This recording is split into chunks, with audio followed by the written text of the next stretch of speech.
Is ಫ್ಯಾಮ್ ಆಯ್ತು. So welcome back to my new blog guys. ಇವತ್ತಿನ ಶುರು ಮಾಡ್ತಾ ಇರೋದು ನಮ್ಮ ಅಂಗಡಿಯಿಂದ. ನಾನು ಬೆಳಗ್ಗೆ ಎದ್ದು ಸ್ನಾನ ಮಾಡ್ಕೊಂಡು ರೆಡಿಯಾಗಿ ಸ್ಕೂಲ್ಗೆ ಹೋದೆ. ನಾನು ಬೆಳಗ್ಗೆ ವಿಡಿಯೋಕ್ಕೆ ಮಾಡೋಕ್ಕಾಗಲಿಲ್ಲ, ಯಾಕಂದರೆ ಫುಲ್ಲು ಲೇಟಾಗಿತ್ತು. ಇನ್ನೊಂದು 5 ನಿಮಿಷನೇ ಇತ್ತು 9 ಗಂಟೆಗೆ. ನಾನು ಬ್ಲಾಗ್ ಮಾಡೋಕ್ಕಾಗಲಿಲ್ಲ. ಈಗ ಒಂದು ಸ್ವಲ್ಪ ಜಾಸ್ತಿ ನಿಮಿಷದ ಹಾಕೈತೆ ಇಲ್ಲ, ನಂಗೆ ಗೊತ್ತಾಯ್ತಿದೆ. ಯಾಕಂದರೆ ನಾವು ಓದ್ಕೋಬೇಕಿಲ್ಲಿ, ಹಂಗೆ ನೋಡ್ಕೋಬೇಕಾಗುತ್ತೆ. ನಿಮಗೆ ಆಗುತ್ತೋ ಅದನ್ನ ಮಾತಾಡೋಕ್ಕೋಗಲ್ಲ. ಓಕೆ ಗೈಸ್, ಸೊ ನಾನು ಬೆಳಗ್ಗೆ ಹೋಗಿ ಸ್ಕೂಲ್ಗೆ ಹೋಗಿ ಈಗ ಬಂದಿದ್ದೀನಿ. 4:45 ಟೈಮು. ಈಗ ಅಂಗಡಿಗೆ ಏನಕ್ಕೆ ಬಂದಿದ್ದೀನಿ ಅಂದರೆ ನಮ್ಮ ಅಪ್ಪ ಅಮ್ಮ ನಮ್ಮಮ್ಮಂದು ಕಾಲೇಜ್ ಇದೆ, ಅಲ್ಲಿಗೆ ಹೋಗಿದ್ದಾರೆ. ಯಾಕಂದರೆ ಅಮೌಂಟ್ ಬರುತ್ತೆ ನೋಡಿ, ಯಾವ ಥರ ಗೊತ್ತಾ ನಿಮಗೆ, ಹೆಂಗೆ ಹೇಳೋದು. ಸೊ ಅದು ಏನಂದರೆ ಸ್ಕಾಲರ್ಶಿಪ್ ಅಂತ. ನಮ್ಮಮ್ಮಗೆ 2 ವರ್ಷದಿಂದ ಬಂದಿಲ್ಲ. ಅದೇ ಸ್ಕೂಲಲ್ಲಿ ಓದ್ತಾ ಇದ್ದಾರೆ ಅವರು, ಯೂನಿವರ್ಸಿಟಿಲೇ.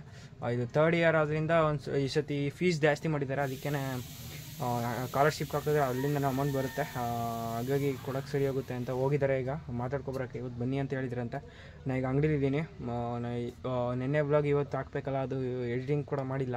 ಅದು ಅಷ್ಟೊಂದು ನಿಮಿಷ ಇದಿಲ್ಲ, ಒಂದು 2.5-3 ನಿಮಿಷ ಅನಿಸುತ್ತೆ. ಎಡಿಟ್ ಮಾಡಿ ಹಾಕ್ಬಿಡ್ತೀನಿ. ಬನ್ನಿ, ಈಗ ನಾನು ಅಂಗಡಿ ನೋಡ್ಕೋಬೇಕು, ಹಾಗೆ ಹೋಮ್ವರ್ಕ್ ಕೂಡ ಬರ್ಕೋತೀನಿ. ಬನ್ನಿ ಗೈಸ್. ಓಕೆ ಫ್ಯಾಮ್, ಸೊ ನಾನು ಅಂಗಡಿಯಿಂದ ಬಂದೆ. ಈಗ ಟೈಮ್ ಬಂದು 6:30 ಆಗಿದೆ. ನಮ್ಮಮ್ಮಂದು OTP ಎಲ್ಲ ನಾನು ಹೇಳ್ದೆ. ಈ ಫೋನ್ ನಮ್ಮಪ್ಪನ ಫೋನ್ ಮಾಡ್ಬಿಟ್ಟೋಗಿದ್ರು, ನಮ್ಮ ಅಮ್ಮನ ಫೋನ್ ತಗೊಂಡೋಗಿದ್ರು. ಆ ಫೋನಲ್ಲಿ ವೀಡಿಯೋ ಮಾಡ್ತಾಯಿದ್ದೀನಿ. ಬರಬೇಕಾದ್ರೆ ಏನಮ್ಮ ಇದು, ಏನಿದು, ಬೇಬಿ ಕಾರ್ನ್ ಮಂಚೂರಿ ಪೆಪ್ಪರ್ ಅಂತೆ. ಇದು ಎಷ್ಟು ಅಂದರೆ 115 ರೂಪಾಯಿ ಅಲ್ವಾ, 115 ರೂಪಾಯಿ ಅಂತೆ. ತಿಂದೆ, ಚೆನ್ನಾಗಿತ್ತು. ದುಡ್ಡು ಜಾಸ್ತಿ ಆಯಿತು, ಆದರೂ ಚೆನ್ನಾಗೈತೆ ಇದು. ಬನ್ನಿ, ನಾ ಈಗ ಓದ್ಕೋಬೇಕು. ಆಮೇಲೆ ಈಗ ಪುನಃ ನಗರಕ್ಕೆ ಬೇರೆ ಹೋಗಬೇಕು. ಬನ್ನಿ. ಓಕೆ ಫ್ಯಾಮ್, ಸೊ ಅದು ಏನೋ ಪೇಪರಲ್ಲಿ ಮಾಡಿದರು, ಅದು ಚೆನ್ನಾಗಿತ್ತು ಒಟ್ಟಿನಲ್ಲಿ.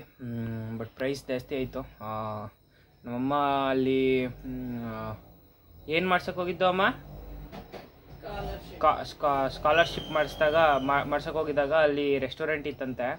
ಅದಕ್ಕೆ ಅಲ್ಲಿ ಹೋಗಿ ತಗೊಂಡಿದ್ದಾರೆ. ಒಟ್ಟಿನಲ್ಲಿ ಚೆನ್ನಾಗಿತ್ತು. ಈಗ ನಾನು ಇನ್ನೂ ಬ್ಲಾಗ್ ಹಾಕಿಲ್ಲ, 6:45 ಆಯ್ತಾ ಬತ್ತು.